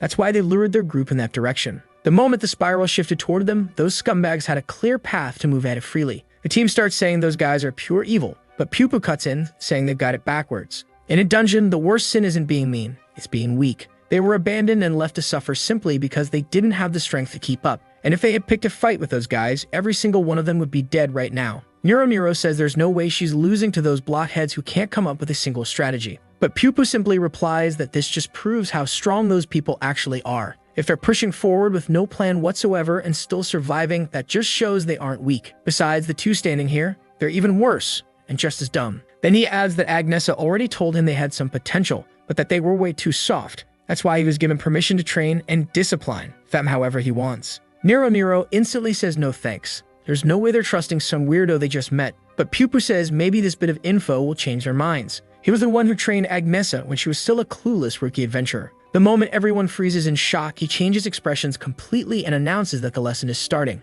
charges in immediately and tells everyone to come at him. Back at the guild, Miss Hungry's sitting there thinking to herself that mindset really is the most important thing for an adventurer. But if you don't have the strength to back up those goals, then they're as fragile as cotton. That's why she hopes this mission will help them gain the power they need to truly become companions. Back in the dungeon, explosions everywhere. It's like some sketchy website. Everybody's getting whacked from every direction. The poor crew can't believe they're already collapsing under the pressure. Nero decides she's going all out. She'll use her ether and blow up the whole area. But Pupu says she's way too honest with her attacks, dodges easily, and suddenly appears out of nowhere. He says that unfortunately, her movements are still too predictable, then smacks her hard in the shin. Her whole leg lights up red. And he immediately calls out that it's obvious she just learned that ability the way she's using it like a total amateur. She gives up and says fine, she was forced into this anyway. Naturally, she summons her new brutal golem. Pupu compliments her and Deshitar starts getting all proud, only to get smacked right in the head with the rod too. Pupu explains that the bigger your summon is, the slower your body becomes.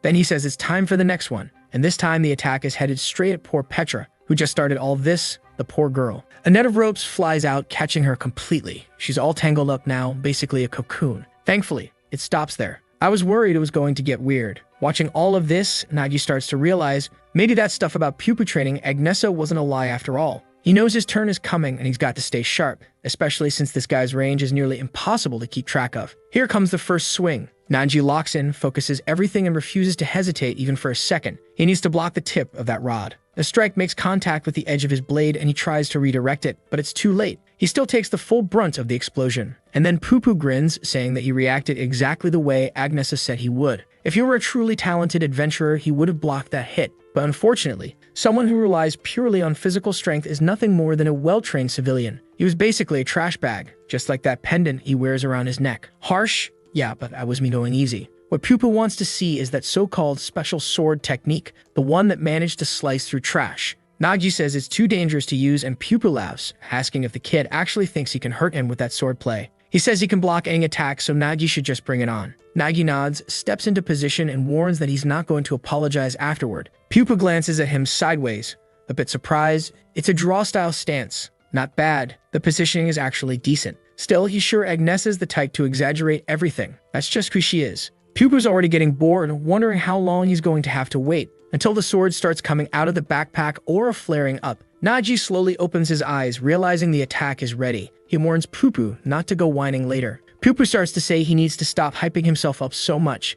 Then he sees the slash coming. And right there, he realizes that technique was no joke. Next thing you know, he's on the ground, totally wrecked. Dune had been charging up aura for 3 whole chapters just to get folded like this. His plan was to earn everyone's respect. But instead, all he earned was a blade to the face. Sometime later, he wakes up in a panic, begging them to go easy. When he looks around, yep, everyone's staring at him. And of course now, Deshitar and Nero want to know if they can learn anything from this guy. He actually got taken down by their captain. Pupu snaps at them to shut it, saying he let his guard down. And he wants to know if Maggie was seriously trying to kill him. The kid needs to realize he didn't survive that attack because he's amazing. Most people would have died from something like that. Nagi says he did warn him it was dangerous, but Pupu fires back, saying warning someone doesn't mean you get to blast them with raw aura out of nowhere. Thing is, our boy has no idea he even used aura, and that's when it hits Pupu. This kid doesn't even know the kind of power he's got. If he had mastered that ability, Pupu would be dead right now. That's not some basic attack. This is a power he's only heard of from the Forbidden Eras.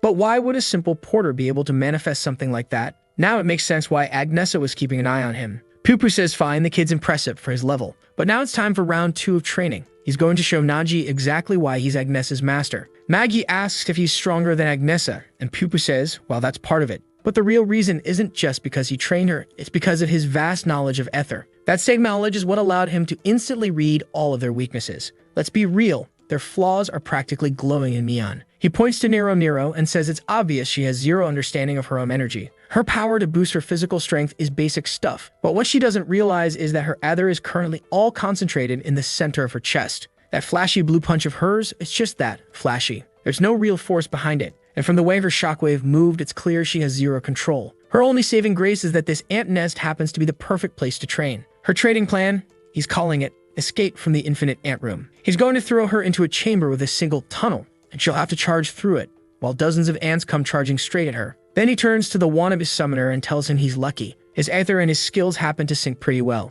Of course, Deshitar immediately says that's obvious. He's a genius, after all. But Pupu isn't buying it. He says he's pretty sure that either of his is inherited, probably a family legacy. But with the talent he's got, he's never going to surpass that certain someone. Dashir is surprised that Pupu already knows about all that. Pupu tells him what he really needs now is to develop awareness of everything happening around him. That's why he's going to be blindfolded, gagged, strapped to the back of his monster, and forced to fight relying solely on the golem's senses. And of course he's dropping him in a zone packed with as many ants as possible, just to make sure the training actually means something. Then he calls for the coward with her belly hanging out. Out of everyone there, she was the one whose talent came closest to that of a true high-level adventurer. But at the same time, she was also the most inexperienced and completely lost. So he makes it clear they ended up trapped in that ant swarm because of her. Even a rookie bronze rank explorer would have spotted something that obvious. What she needs to develop clearly is intuition. She'll be taken to a pitch-black cave. No sight, no sound. Inside, she'll have to rely purely on her instincts to move. Her objective is to reach the center and find something he hid there. But she better be careful, because there are countless sleeping ants in that cave. And the moment she makes a sound, she's done for. Then he turns to the porter kid and suddenly lunges at him.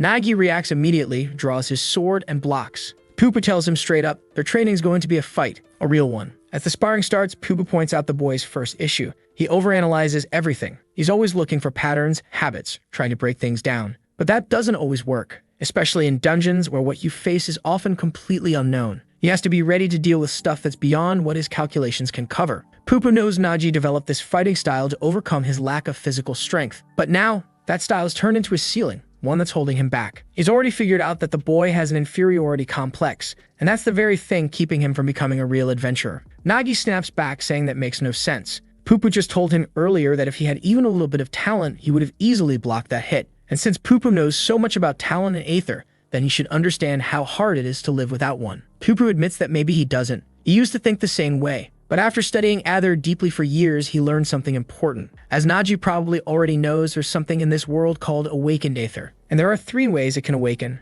through talent, through equipment, and through an unknown method. Obviously, awakening through talent is what 90% of adventurers experience. It's that letter you receive when unlocking a new class or profession. That's the easy path. The moment your talent awakens, you're changed forever. Even a guy who's never touched a sword before, if he awakens with a swordsmanship talent, could wipe out an entire squad of trained knights. Nagi says yeah, he already knows all that. It's obvious. Pupu tells him he should really start paying more attention to his own case. The second type of awakening happens through special tools, equipment. That's rare, and most gear isn't strong enough for someone to become an adventurer just by using it. Nagi nods and says that's why relics are so highly valued. Pupu agrees, he's absolutely right. But there's something almost nobody knows. There's a big difference between a relic and an Aether type item. Both have special abilities, but unlike relics, which have fixed powers, Aether equipment actually grows with the user. The gear itself is Aether in physical form. You can feel it. It's tangible. Then he tells Nagi to wake up and realize he's already using an Aether type weapon. That fishing rod turned blade he carries, that thing called disappointment? Yeah, that's one of them. A rod that can catch anything. Nagi, realizing what he just saw, says there's no way someone can be that strong without having some kind of talent. Pupu tells him he's still thinking too small. When someone is born to wield a piece of equipment, they have to become one with it. Perfect harmony. Only then can they pull off things like this. Right then, the tip of the fishing hook drops to the ground and starts burrowing into the dirt. What? The guy just used some kind of forbidden fishing technique to reel in a fish from underground. It's a creature with traits of the soil it was caught from, in this case, the ant nest. And yeah, eating it would boost his strength even more. He opens his mouth wide, and for a second, you think he's gonna take a bite, then boom. Full-on gulp, just downs the thing whole. Nagi just stands there, stunned, having a full-on existential crisis as his understanding of the world unravels in real time, all because of this drooling, long-nosed maniac in front of him. Now it makes sense why Agnesa, gorgeous as she is, called this weirdo a pervert, and he even called Nagi sweetie. Yeah, that tracks now. Next chapter starts with Miro's training. She's trying to get through the ant corridor. But no matter how many ants she knocks down, she can't clear a path forward. She realizes that at this pace, it's gonna take her about 1,000,000 years to escape this place. Meanwhile, all Deshir has managed to do is run from ants. He takes a fork and says to go right, but that's from his point of view. His golem goes left, dead end. Boom, explosion. Elsewhere, lovely Petra is crouched near a corner, hiding from ants and trying to sense their presence. She realizes these ones seem way more alert than the others, probably because they're used to surviving in the dark. Problem is, that's not her environment. So how is she supposed to deal with this? The one thing keeping her going is knowing that if it were Nagi, he wouldn't give up. He'd pull something out of his backpack and figure it out. So she digs into her own pocket, pulls out a cheap little string, some beginner explorer item. But for her, it's all she's got. She focuses, throws the item forward, and the moment it hits the middle of the room, she expands her aura. She can feel it bounce off the ants, allowing her to navigate forward. Glowing and graceful, she slits right through the swarm, completely unbothered. Meanwhile, back with Naji, he's getting body slammed into the floor, calling this training as generous. This is a one-sided beatdown. Pupu casually says, yep, it's a lesson, but if the kid's not careful, it might turn into a funeral. Naji stands up again, only gets smacked across the sword, launched away, and boom. Pupu's already behind him. Creepy guy leans in and whispers in his ear, flicks his forehead, and says he left himself open. And wow, he actually says beginners taste amazing. Lord help us all. Nagi tries to strike back, but the lunatic just dances around him, saying he's way too slow. In a last-ditch move, Naji calls for gluttony, pulls out a mushroom, and chucks it right at the freak. It bites, explodes, and nothing. Pupu walks out of it completely fine. He laughs, saying it's funny how both of them use equipment, but the gap between them is still massive. So Naji demands, fine then, tell me the secret already. And Pupu? He just shrugs and says, I have no idea. Because everyone has different gear. Every piece of equipment evolves in its own way. His only job is to break Nagi's mindset.